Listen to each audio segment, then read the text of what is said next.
was always thinking about the possibilities of, humans living and existing in a faraway star system, or maybe there's other life forms out there. I don't know. We don't know yet, right?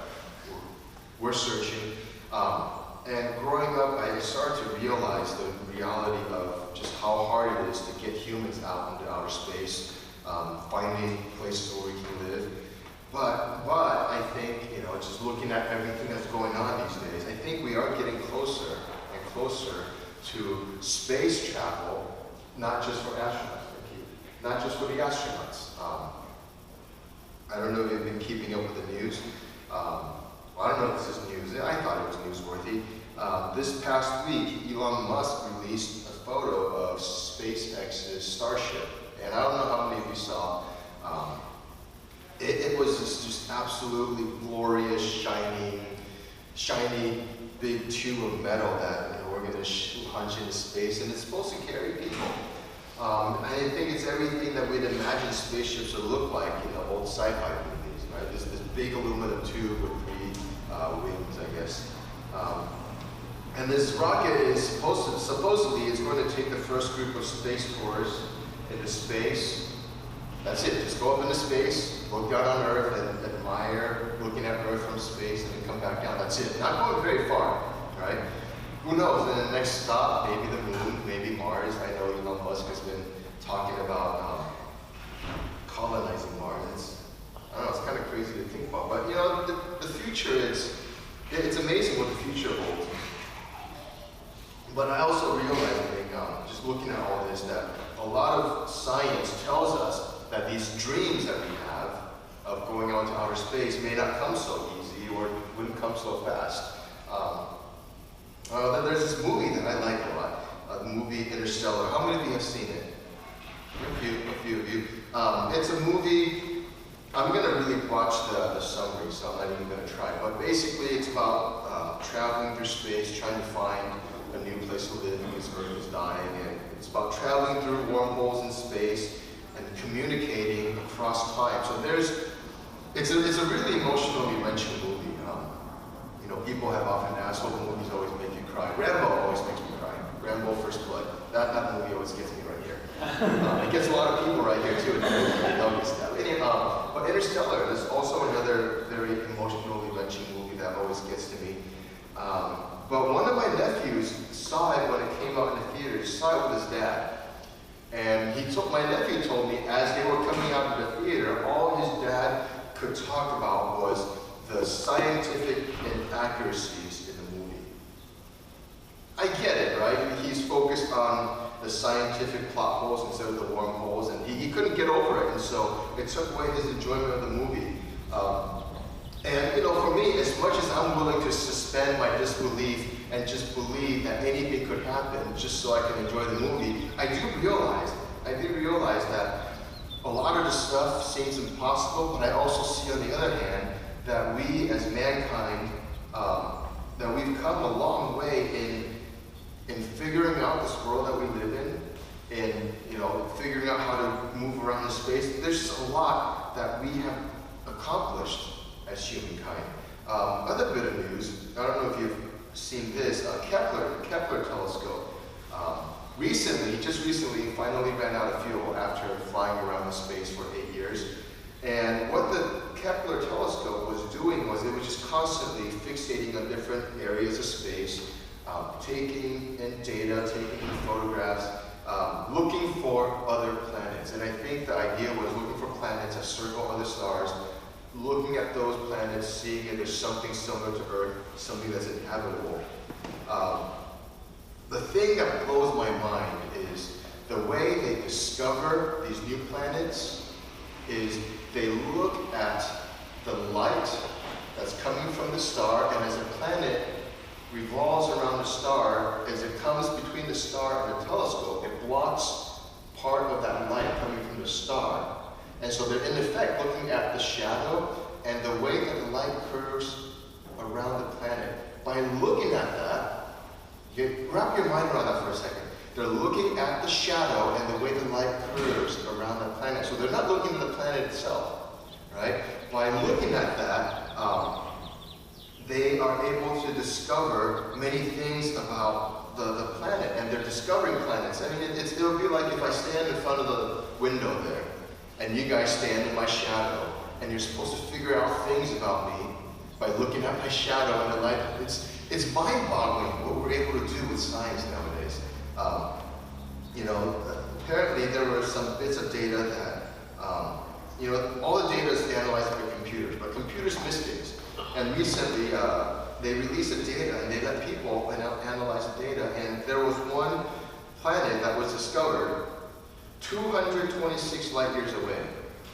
226 light years away. That's a long distance. That means it takes light 226 years to travel that distance, right? They were able to discover a planet that far away.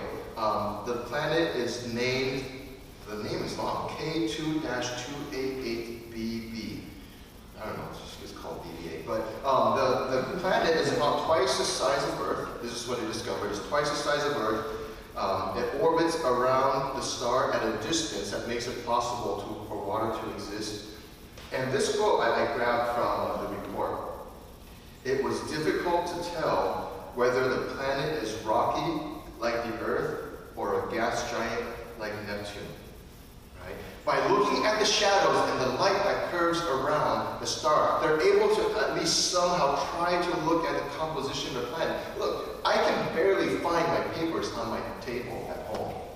Right? But science is able to look 226 light years away, looking at light and shadow, and figure out, you know, somehow the composition of the planet, the size, the distance. It's, you know, I think the more we know, the more we discover, the more we realize just how tiny and minuscule we are in this universe that we live in. Right? But, okay, some of you at this point are probably wondering where I'm going with this. It's Science and Movies Day, of course, that day.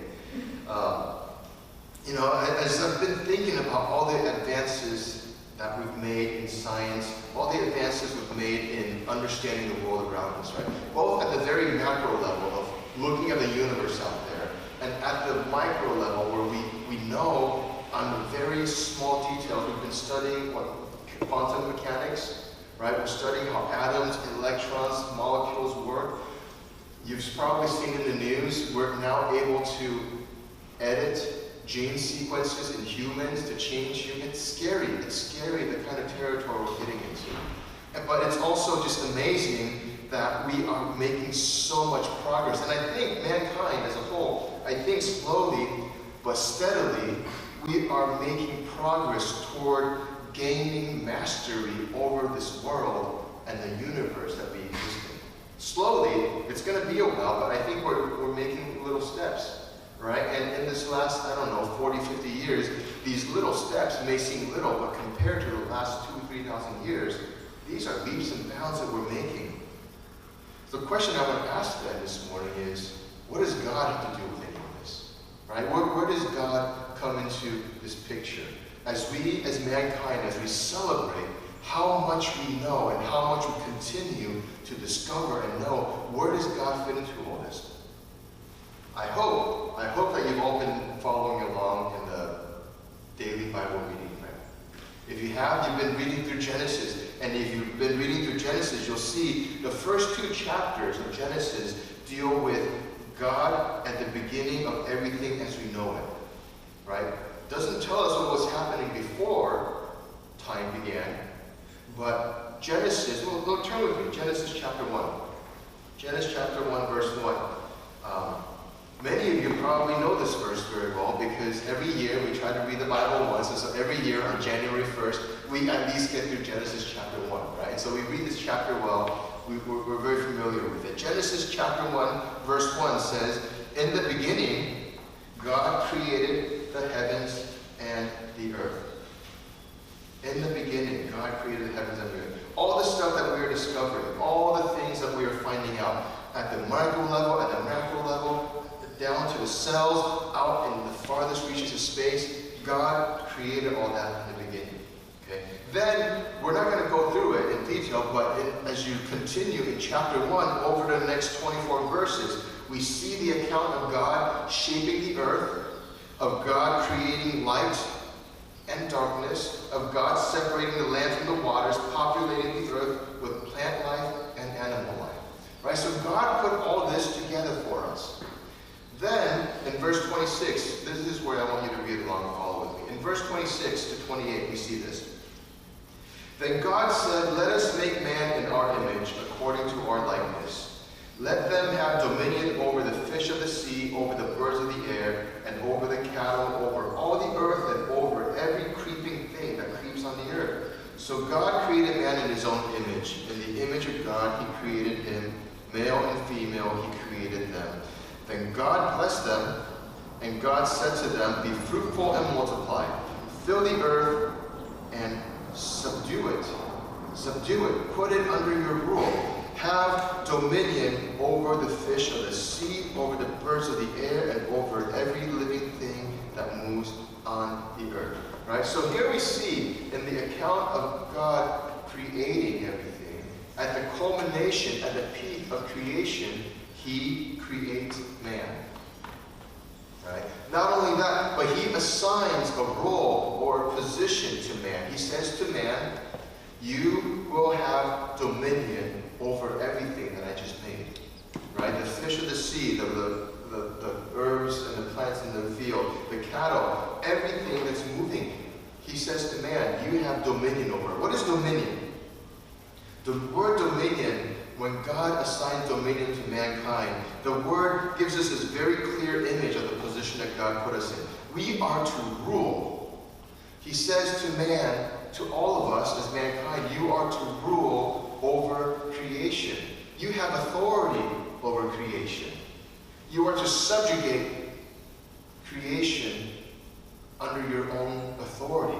Right? And so we are given the position as the master of the world, if we think about it. And this was a God-ordained position, not something that we usurp for ourselves. God said it. God decided it, and then he told man, as he created man, you will have dominion. Go and rule over my creation.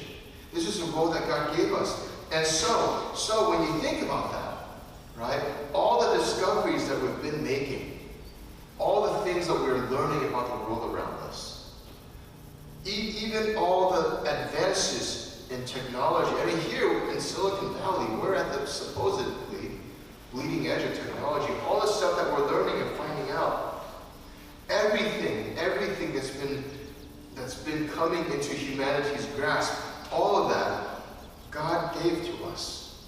Right? He gave it to us. He said, have dominion over the world. So, of course, over time, we will learn and we will discover how the world works. Right? Space travel, maybe the time will come when it is possible. I don't know. I don't know what the future holds. Maybe your kids will see it. Right? But here's the thing. God gave us dominion over the world. He gave us mastery. He says, you are in charge, men and women.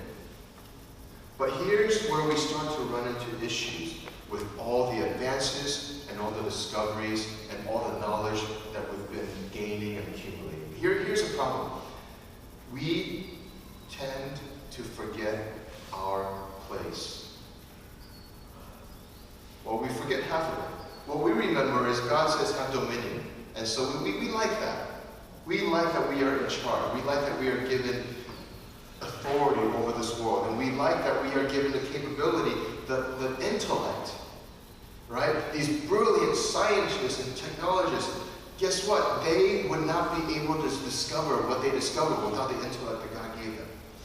And we enjoy that. We take pride in it. Not the bad pride, but we enjoy having all that. And we assert that position as master of the world. We have a dominion over the world, but we forget our place because in that striving to maintain and assert dominion over the world, we forget that we are also part of creation. Right? In the beginning was a void, a nothing. God created all of this, and we can never forget that it was at the end of creation, which makes us part of creation. God created us, then he put us in that position of dominion over creation. So we always tend to forget that we are part of the creation that God made. Right? Yes, he gave us mastery over the world, but we are also part of the world that he made. Right? And you know, what happens is, instead of singing about this is my Father's world, the first song that we sang this morning, and I really like that song. It asserts again and again, this world, as much as we have power over it, it's not mine, it's my Father's. And so we change the lyrics of the song. Instead of singing, this is my Father's world, we sing, this is my world. This is my own little world, and my Father has no place in it. I'm sorry, I botched it. I'm not going to try it. But we sing, and we think in our minds, this is my world, and my Father has no place in it. We forget that we are subjugated under his authority because he made everything. We forget that we have dominion only because he said so. Right? And our pride and our arrogance, instead of coming back and recognizing that God gave us the ability to see and enjoy and to gain understanding of the world, instead of recognizing that all of that came from God, we start trying to erase God from the picture.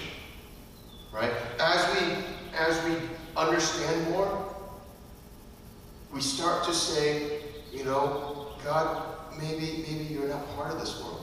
God, maybe you don't even exist. Right? What we see a lot of times is this idea that's proposed that God was just a concept that man created to help him explain the things that he could not explain. Right? We see this with early Greek gods. Right? You have the god that throws lightning and thunderbolt because they couldn't explain where those things came from, and so they assigned a god to that. And they assigned a god to the seas to explain why there's waves. And you know, the Greeks had all these gods assigned.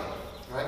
And so, because of that, and I think along the way, people start to think the God that you Christians worship, you made him out of your own mind to explain all these things that are happening that you don't understand. And now, because we are so advanced, because we are discovering how things work, scientists, and not scientists, actually it's more the general population than the scientists. The general population, as they see more and more of these discoveries, they start to say, maybe life didn't come from God. Because now we think we understand where life comes from. We think we understand how life happens. Right? You and I, the way that we are, the way that we function, it happened over time by chance. There is no God. Right? We needed to assign a God figure to explain how everything came to be because we were too dumb to understand science. But now that we have discovered how these things happen, we can put God aside and we no longer need him. That there's no need for God anymore because now we get it. And God was just something created by men in a scientifically ignorant time because they needed an explanation. And that's why we see more and more a divergence between science and faith. Right? There is this idea that these two camps of thought cannot get along. And I'm sure you've heard this. You either believe in God or you believe in science. Right? If you believe in science, then there can't be a God. If you believe in God, then you're one of those ignorant religious people who don't believe in hard science. Right? And so what we see is that these two ideas cannot fit together. And you know, why am I talking about this morning? Why am I bringing these things up? Am I standing up here to defend God? God needs no defense. God is God. He created. He is the absolute authority over everything. Whether or not you and I choose to believe or disbelieve him, God is still God.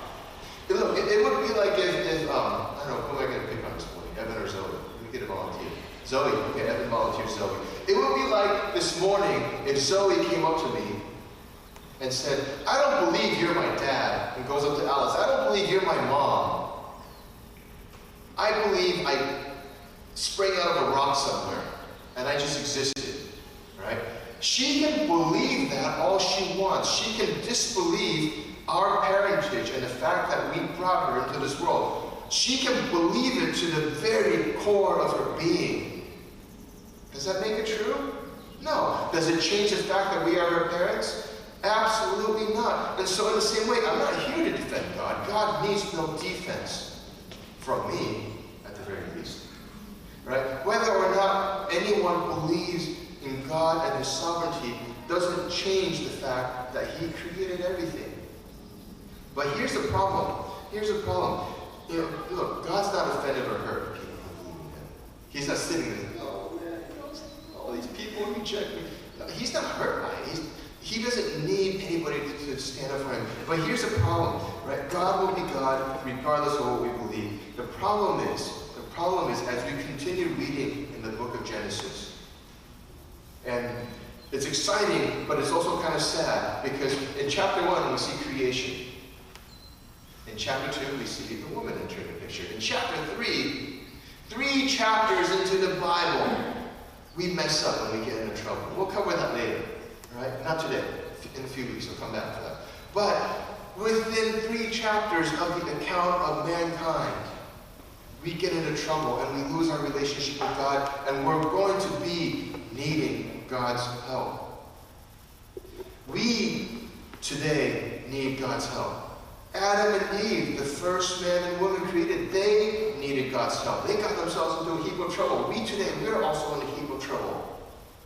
And we need God. It's not about whether God needs us to believe in Him, but we need Him. And so if we continue down this thought of thinking that we are understanding more and there's less of a need from God, and as we start to think we don't need God in our lives, then we get into a position where we need help, and we are rejecting the very person we need help from. Now look, I know this morning most of you are thinking, you know what, Jason, you're preaching to the choir.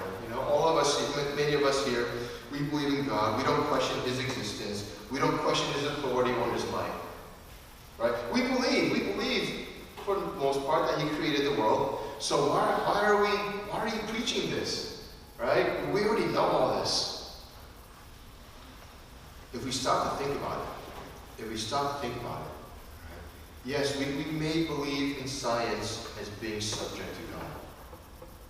But if you really stop to think about it, in one way or another, each and every one of us has at some point tried to discount God or write Him out of the picture, in one way or another. Each and every one of us, I think, I believe this to be true. Each and every one of us at some point has tried to write God out of the picture. It goes something like this. We would say, God, I believe in you, and I love you, but this one area of my life has nothing to do with you. This one area of my life, you wouldn't understand it anyways, God. So you'll have no part in it. You get Sundays for church, God. You'll get that. And you know, maybe for those of you who are more spiritual, you'll get Mondays for Bible study and Wednesdays for prayer meeting. So you get Sundays, Mondays, and Wednesdays, but the other times, I'm calling the shots.